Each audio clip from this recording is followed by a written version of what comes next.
محترم مسلمانان ورنو نبی علیہ الصلوۃ والسلام روزه مبارکم او قبر مبارک کمزې کې چې نبی علیہ الصلوۃ والسلام د وفات نرست دفن دی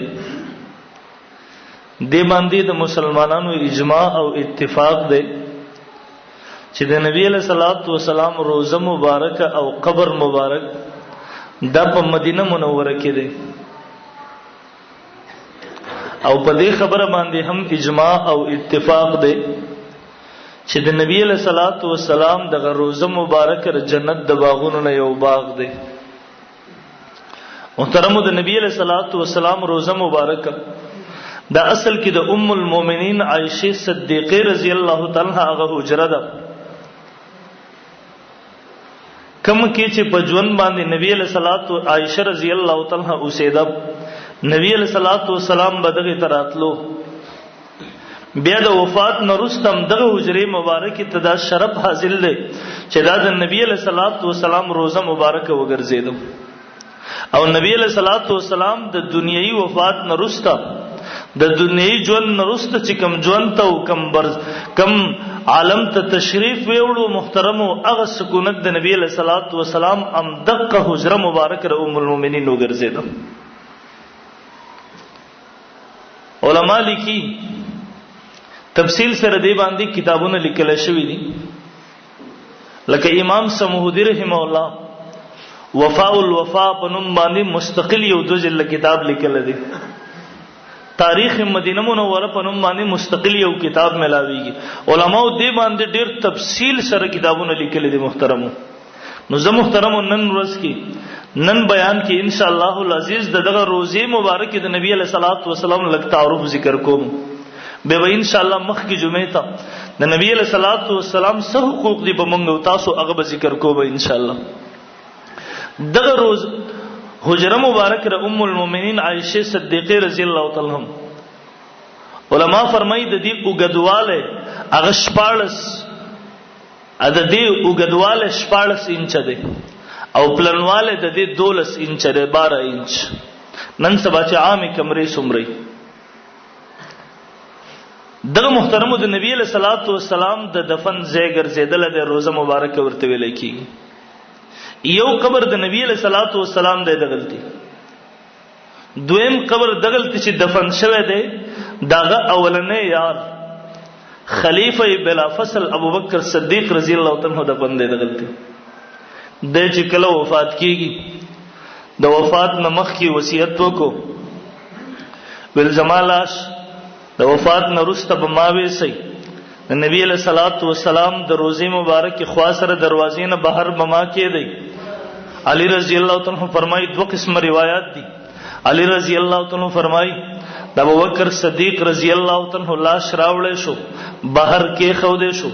ابوبکر صدیق رضی الله تعالی عنہ فرمایلی ویل आवाज به ولګوي د بهر نه چې ابوبکر صدیق رضی الله تعالی عنہ دن راتلل واړي کړه دن نه اجازت ملاو شو بیا تاسو ما دن دفن کړي او که اجازت د دن نه ملاو نشو आवाज را نغه بیا تاسو ما جنت البقیع ته وېسي هغه قبرستان کې مې دفن کړي. یو روایت کې راځي ابوبکر صدیق رضی الله تعالی عنہ د وفات نرستم دقل تراوله شو. علی رضی الله تعالی فرمایي د دن نه یو आवाज راځي حاتب غیبی او आवाज کوي ډېر په عزت او اکرام سره دلاره داخل کیدنه د ډېر په عزت او اکرام سره دن راولې داخله کوي یعنی اجازت ملاو شو. او دویم روایت د حضرت علی رضی الله تعالی عنہ کې راځي د دن نه یو आवाज راغی په دې وخت کې. امام رازی رحمه الله تفسیر کبیر کې دغه نور علماء خپل کتابونو کې نقل کوي ادخل الحبیب الی الحبیب حبیب خپل حبیب تداخل کوي دن نه راولې. کله چې اجازت ملاو شو د دینه پس د ابوبکر صدیق رضی الله تعالی عنہ دن نه ویول شو او دغه تراغه قبر مبارک ام جوړ شو. دریم قبر دغلتی د عمر فاروق رضی الله تعالی عنہ جوړ شوی دی. عمر فاروق رضی الله تعالی عنہ خپل ژوند کې دغه بیماری وخت کې چې کله د خنجر ولګیدو د شهادت نمخ کې خپل زوی راوغتو عبد الله ابن عمر رضی الله تعالی عنہ ورته ویل بچی الاړ شه ام المؤمنین عائشه صدیقه رضی الله تعالی عنها اجازه وغواړه هغه ته وویل زه عمر را لېږلی یم که ستاسو اجازتي نو زه به دغلتې د خپل دواړو ملګرو سره دفن شم، دغلتې ځای ما ته نصیب شي، ما ته هم چې ځای میلاو شي دلتې. دی لاړو ورته ام المؤمنین رضی الله تعالی عنها ته دې پیغام را ورسو، ویل زه پلار را لېږلی یم عمر فاروق رضی الله تعالی عنہ، ویل داسې ورته مه وایه چې امیر المؤمنین را لېږلی یم، ورته وایه چې عمر را لېږلی یم رضی الله عنه، ځکه کوم وخت کې چې زه وفات شم دغه وخت کې به زه امیر المؤمنین نه یم. عبدالله ابن عمر رضی الله عنهما راغی ام المؤمنین ته ویل، هغې ورله جواب ورکړ، ویل ها دغه ځای خو زما نیت دا و چې دلته به زه دفن کېږم، خو ها زه ام المؤمنین ته په خپل ځان باندې ترجیح ورکوم دلته به هماغه دفن شي. بیا عمر فاروق رضی الله عنه ته چې عبدالله ابن عمر راغی، ویل څه وشو بچیا؟ ورته ویل همدغسې اجازت وشو. ویل ها بچیا چې کله زه زما د وفات نه وروسته هلته به ورشي بیا به ته اجازت وغواړي، که اجازت ملاو شو ټیک د دننه مې دفن کوي، که اجازت ملاو نه شو بیا جنت البقیع ته ماویسې هلته مې دفن کوي. بیا اجازت وغوښتی شو، ام المؤمنین رضی الله تعالی عنها هغه ځای ورته خالي کو او عقلتې عمر فاروق رضی الله تعالی عنه دفن شو. علما فرمایي ترتیب یې داسې دی، اول نبی علیہ الصلوۃ والسلام دفن دی، د نبی علیہ الصلوۃ والسلام د سینې مبارکې په دې اندازې سره یا د اوږې مبارکې د دې اندازې سره ابوبکر صدیق رضی الله تعالی عنہ دفن دی. دې پسې دویم نمبر کې د ابوبکر صدیق رضی الله تعالی عنہ د سینې مبارکې یا اوږو مبارکو ته دغلته بیا ورپسې عمر فاروق رضی الله تعالی عنہ دفن دی. او دریم ځای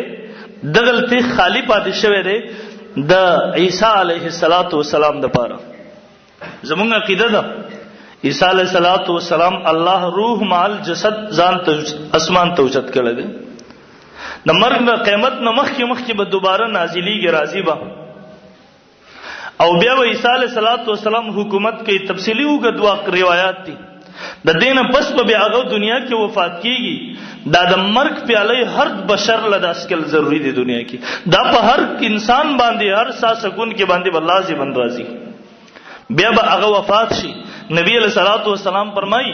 ثم لئن قام على قبري، بیا که راشي زما په قبر به ودرېږي، فقال یا محمد، ما ته به آواز وکړي اے محمد صلی الله علیه وسلم، لأجیبنه، نبی علیہ السلام فرمایي زه به ورله جواب ورکړم، اب سلام مو کې زه به سلام جواب ورکړم. نو دغلته یو قبر خالی هغه د عیسی علیه السلام د پاره پاتې دی، او چې کله هغه دوباره راشي د حکومت نه پس چې کله د هغه طبي مرګ راشي د دغې نه وروسته بیا هم دقلتې